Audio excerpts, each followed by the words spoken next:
Assalamualaikum warahmatullahi wabarakatuh. Perkenalkan di sini nama Ibu Natasha Wiharlana Madani, yang dimana Ananda semua dapat memanggil Ibu dengan sebutan Tasya. Oke, Ananda semua, di sini Ibu berharap semoga Ananda semua dalam keadaan sehat walafiat ya. Mungkin pada pertemuan kali ini ada sedikit berbeda dengan pertemuan yang sebelumnya, yang dimana sebelumnya kita dapat melakukan kegiatan dalam bentuk kelas langsung atau face to face di dalam kelas di sekolah. Akan tetapi dengan keadaan pandemi saat ini mengakibatkan kita untuk tetap di rumah saja dan mengikuti kegiatan dalam bentuk kelas virtual. Oke. Di sini Ibu harapkan kepada Ananda semua sebelum menonton video ini ada baiknya Ananda berdoa terlebih dahulu. Oke, kepada Ananda semua, di sini sebelumnya Ibu mohon maaf apabila nanti ada sedikit kesalahan dalam penyampaian, karena dalam kelas virtual ini tentunya banyak yang tidak dapat kita lakukan seperti kegiatan di kelas dalam bentuk biasanya.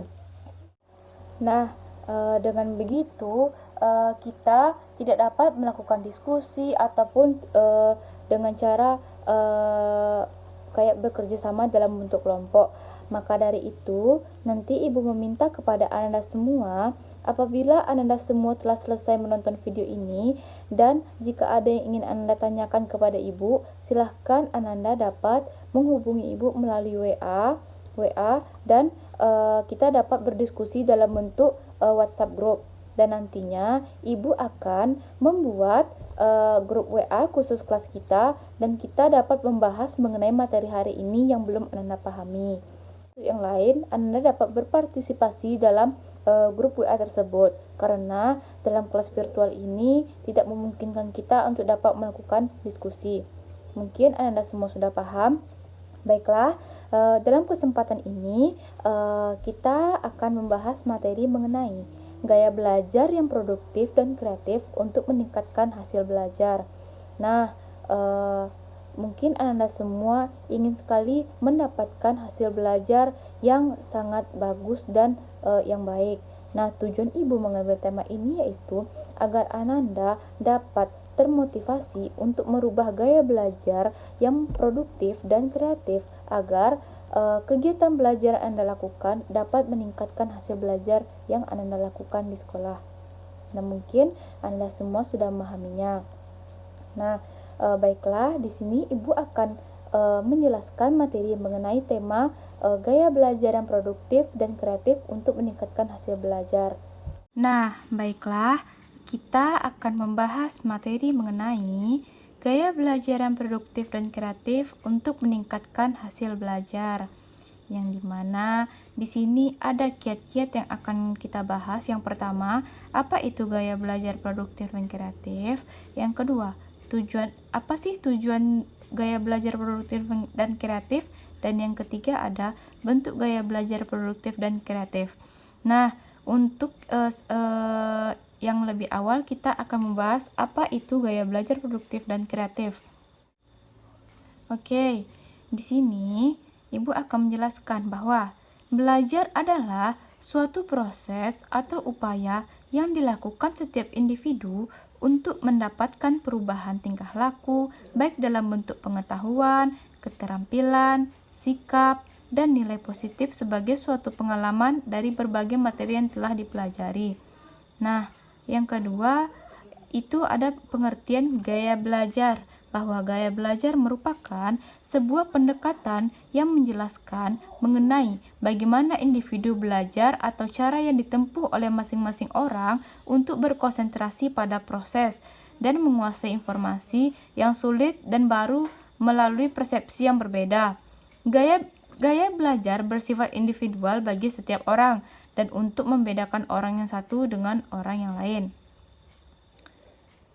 Nah, di sini dalam pembelajaran kreatif dan produktif, yaitu merupakan suatu model belajar yang dikembangkan dengan mengacu kepada berbagai teori atau pendekatan yang pembelajaran diasumsikan mampu meningkatkan kualitas proses dan hasil belajar. Teori dan pendekatan tersebut antara lain belajar aktif, belajar kreatif, pendekatan konstruktif, serta belajar kolaboratif dan komparatif. Karakteristik penting dari setiap teori pendekatan tersebut diintegrasikan sehingga menghasilkan suatu model yang memungkinkan siswa mengembangkan kreativitas serta menghasilkan suatu sebagai produk yang bersumber dari pemahaman siswa terhadap konsep yang sedang dikaji. Nah, oke. Tadi kita sudah membahas apa itu gaya belajar produktif dan kreatif. Di sini Ibu akan menjelaskan lebih rinci dan lebih ke intinya bahwa belajar itu sendiri adalah variasi dan cara yang dimiliki oleh seseorang untuk mengakumulasi serta mengasimilasi informasi yang ia terima dari guru ataupun dari orang lain. Ada bentuk 3 macam model gaya belajar yang sudah ada di dalam diri individu. Yang pertama itu ada gaya belajar visual, dan yang kedua ada gaya belajar audiotorial, dan yang ketiga ada gaya belajar kinestetik, yang dimana ketiga gaya belajar tersebut ada dalam masing-masing diri individu, akan tetapi tentunya berbeda di setiap diri individu masing-masing. Nah, gaya belajar itu sendiri adalah kunci untuk mengembangkan kinerja dalam bekerja atau belajar di sekolah dan dalam situasi-situasi antara pribadi. Kita lanjut ke materi selanjutnya. Nah, kita lanjut kepada materi selanjutnya, yaitu tujuan gaya belajar produktif dan kreatif. Nah, di sini ada 4 tujuan yang utama dalam gaya belajar produktif dan kreatif. Tujuannya yang pertama yaitu untuk memperoleh pengetahuan, yang dimana maksud untuk memperoleh pengetahuan seperti kita itu melakukan gaya belajar akan memperoleh berbagai macam pengetahuan, dan dari situ kita dapat meningkatkan hasil belajar kita. Yang kedua yaitu ada menanamkan konsep dan keterampilan. Nah, dalam melakukan gaya belajar yang produktif dan kreatif ini, kita perlu melakukan dan menanamkan konsep diri secara baik, sehingga kita juga harus menampilkan berbagai keterampilan yang ada di dalam diri kita agar semuanya menjadi sinkron atau menjadi berpadu bagus. Nah, yang ketiga ada membentuk sikap. Maksud membentuk sikap ini adalah kita mampu mengaktualisasikan sikap kita menjadi orang yang lebih disiplin, orang yang lebih mentaati aturan dan selalu giat belajar. Dan yang terakhir ada mampu berpikir kreatif, tanggung jawab, dan kerjasama. Nah, dari tujuan gaya belajar produktif dan kreatif ini, kita juga dituntut untuk dapat berpikir kreatif, bertanggung jawab, dan kerjasama. Nah, dari hal tersebut, kita dapat meningkatkan hasil belajar kita melalui hal-hal positif yang telah kita lakukan. Setiap individu mengetahui gaya belajar masing-masing adalah meningkatkan kesadaran kita tentang aktivitas belajar, mana yang cocok dan mana yang tidak dengan gaya belajar kita, membantu menentukan pilihan yang tepat dari sekian banyak aktivitas, menghindarkan kita dari pengalaman belajar yang tidak tepat, dapat melakukan improvisasi bagi individu dengan kemampuan belajar efektif yang kurang, dan membantu individu untuk merencanakan tujuan dari belajarnya, serta menganalisis tingkat keberhasilan seseorang. Nah, kita sudah membahas mengenai tujuan dari gaya belajar yang produktif dan kreatif. Menjelaskan kembali bahwa tujuan utama dari kita melakukan gaya belajar yang produktif dan kreatif itu sudah Anda pahami dan sudah Anda dengar tadi kan. Namun adapun hal lain atau tujuan lain yang dapat kita terima dan yang harus kita lakukan yaitu untuk memperoleh dan meningkatkan tingkah laku manusia dalam bentuk pengetahuan, keterampilan, sikap positif, dan berbagai kemampuan lainnya. Di sini contohnya tujuan kita melakukan gaya belajar produktif ini, contohnya tuh kita tuh seperti dapat menanamkan sikap positif. Contohnya disiplin belajar, giat belajar, mengerjakan tugas-tugas, dan keempat, kita selalu menanamkan hal yang bersifat positif dan menghindari hal yang bersifat negatif. Nah, mungkin itu saja tujuan dari gaya belajar produktif dan kreatif. Nah, kita lanjutkan saja ke materi selanjutnya. Nah, tadi kita sudah membahas apa itu gaya belajar produktif, apa itu tujuan. Nah, sekarang kita akan membahas bentuk gaya belajar produktif dan kreatif. Nah, di sini adapun bentuk-bentuknya. Yang pertama, keterlibatan siswa secara intelektual dan emosional dalam pembelajaran. Yang kedua, siswa didorong untuk menemukan, mengkonstruksi diri sendiri, konsep yang sedang dikaji melalui penafsiran yang dilakukan dengan berbagai cara seperti observasi, diskusi, dan percobaan. Yang ketiga, siswa diberi kesempatan untuk bertanggung jawab menyelesaikan tugas bersama. Dan yang keempat, pada dasarnya, untuk menjadi kreatif, seseorang harus bekerja keras, berdedikasi tinggi, antusias, serta percaya diri. Nah, tadi Ibu sudah menyebutkan bentuk-bentuk gaya belajar produktif dan kreatif yang dapat kita lakukan. Nah, di sini Ibu akan menjelaskan kembali dan menjelaskan untuk lebih rincinya bahwa yang pertama yaitu keterlibatan siswa secara intelektual dan emosional dalam pembelajaran. Maksudnya di sini yaitu Ananda semua melakukan keterlibatan ini difasilitasi melalui pemberian kesempatan kepada siswa untuk melakukan eksplorasi dari konsep bidang ilmu yang sedang dikaji serta menafsirkan hasil eksplorasi tersebut, yang dimana Ananda diberi kebebasan untuk menjelajahi berbagai sumber yang relevan dengan topik atau konsep masalah yang sedang Anda uji.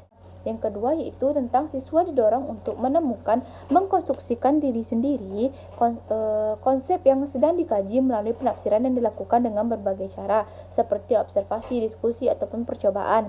Nah, mungkin maksudnya di sini yaitu Ananda diberikan suatu tugas oleh guru di mana nanti Ananda diminta untuk mengobservasi atau melakukan diskusi ataupun percobaan. Nah, di sini Ananda dapat melakukan berbagai hal melalui ide kreatif ataupun bentuk produktif yang Ananda munculkan dari diri Ananda sendiri, sehingga Ananda terdorong untuk mengkonstruksikan konsep yang akan Ananda bahas dari pembelajaran yang diberikan oleh guru. Oke, yang ketiga yaitu tadi bentuknya siswa diberikan kesempatan untuk bertanggung jawab menyelesaikan tugas bersama.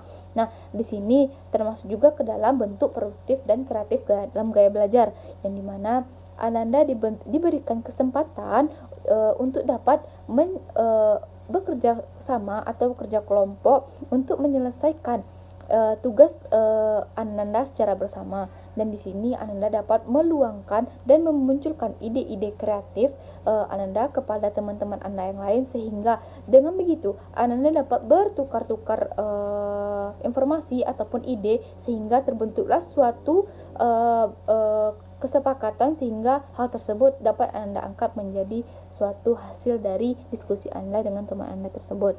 Nah, mungkin Anda sudah paham. Mungkin Anda juga bertanya, Bu, bagaimana sih apabila kita tidak memiliki gaya belajar yang produktif dan kreatif? Nah, tentunya di sini mungkin Anda banyak yang bertanya seperti itu ya.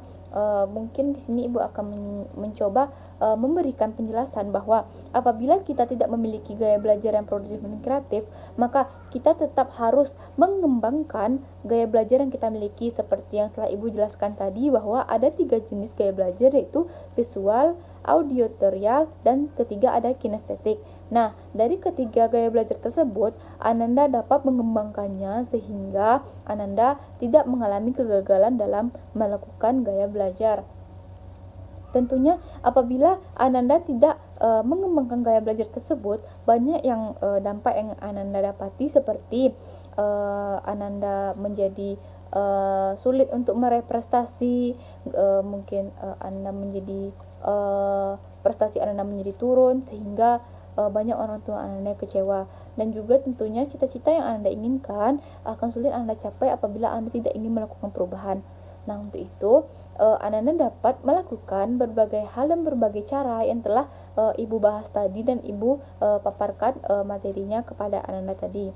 Nah, mungkin sampai di sini penjelasan Ibu, dan nantinya apabila Anda ada ingin bertanya atau ada yang Ananda ragukan, silahkan Ananda menghubungi ibu melalui WhatsApp, dan nanti kita dapat mendiskusikan apa hal yang belum Ananda pahami dan apa yang ingin Ananda tanyakan. Dan nantinya ibu berharap Ananda semua berpartisipasi apabila kita melakukan diskusi dalam bentuk grup WA. Nah, di sini ibu harap Ananda menonton videonya sampai habis ya, karena dalam memaparkan materi ini sangat penting untuk diri Ananda untuk mengembangkan hasil belajar Ananda. Nah, oke. Ini ibu akan menayangkan satu buah video yang dimana setelah penayangan video ini, ibu berharap Ananda menjawab kuis yang akan ibu berikan sesuai dengan penayangan video yang telah ibu tayangkan nanti. Nah, ibu berharap Ananda fokus menonton videonya, yang dimana walaupun kita tidak melakukan diskusi kelompok dalam bentuk kelas biasa, kita dapat melakukan ibu akan tetap memberikan Ananda tugas, yaitu mengerjakan kuis sesuai dengan kesimpulan dan apa yang Anda dapati dari video yang telah ibu tayangkan. Nah, untuk itu nanti ibu akan memberikan soal kuisnya kepada Ananda dalam bentuk grup WA, dan sekarang ibu akan menayangkan videonya kepada Ananda. Apa sih produktif tuh? Kita mulai dari kata produktivitas. Produktivitas adalah ukuran untuk seberapa efisien seseorang bekerja. Bukan berarti kita melakukan hal sebanyak-banyaknya. Justru, produktivitas adalah di saat kita hanya mengerjakan sedikit hal yang benar-benar penting. Welcome to Animo Life. Sekarang kita akan membahas 8 tips untuk menjadi produktif.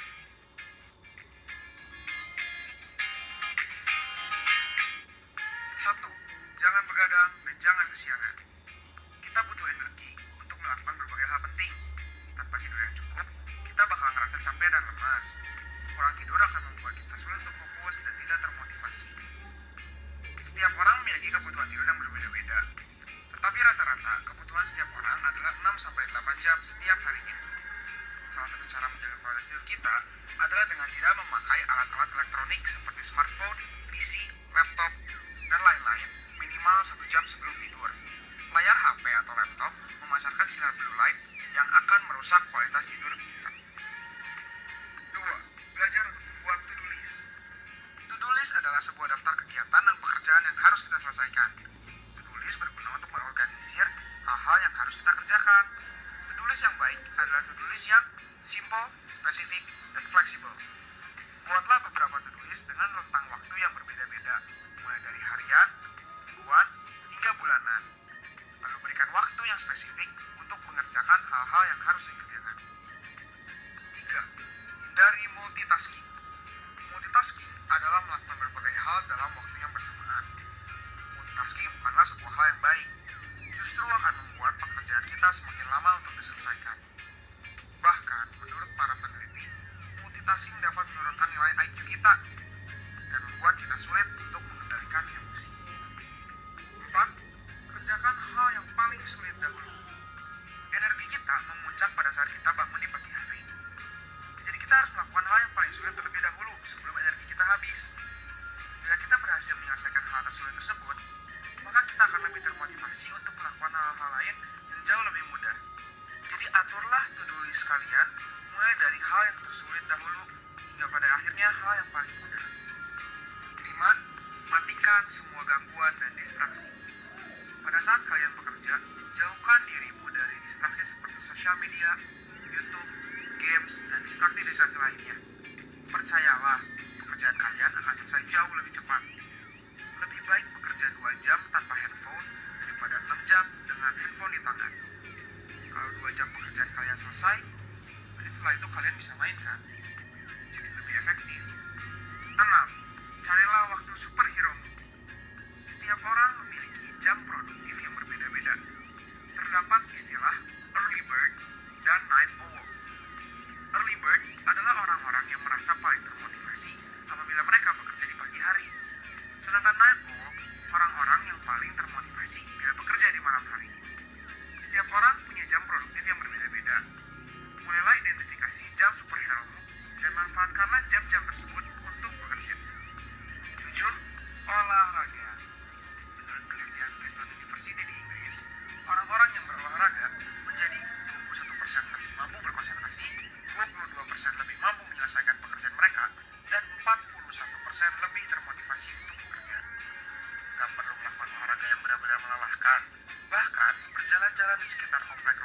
di sekitar rumah kalian pun sudah cukup untuk membuat kalian lebih fit untuk bekerja. Idealnya, berolahragalah 30 menit setiap pagi. 8. Membaca buku. Baca buku? Males banget. Jangan begitu. Baca buku punya banyak banget manfaat. Mulai dari melatih otak, mengurangi stres, melatih memori dan imajinasi, dan banyak sekali manfaat lainnya. Yang terpenting adalah, dengan membaca buku, kita dapat mengerti konsep-konsep dan cara pikir orang-orang sukses dan para ahli di bidangnya masing-masing. Bill Gates, orang terkaya di dunia pun membaca satu buku setiap minggunya. Dia berkata kalau membaca buku adalah salah satu kunci dari kesuksesannya. Jadi itulah 8 tips dari Animo Life agar membuat kalian dapat menjadi lebih produktif. Jadi yang pertama, jangan begadang, jangan kesiangan. Kedua, buatlah to-do list. 3, jangan multitasking. 4, kerjakan hal yang paling sulit terlebih dahulu. 5, matikan distraksi. 6, cari waktu superhero-mu. 7, olahraga. 8, baca buku.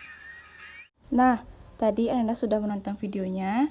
Dan selanjutnya, Ananda dapat melakukan kuis yang disebut dengan kuis hebat. Nah, baiklah, Ananda tadi sudah menonton videonya ya. Nah, di sini Ibu minta nanti Ananda mengerjakan kuis hebat yang akan Ibu berikan soalnya kepada Anda di dalam bentuk WA. Di sana Ibu berharap Ananda juga menyantumkan kesimpulan yang Anda dapati dari video yang telah Anda tonton.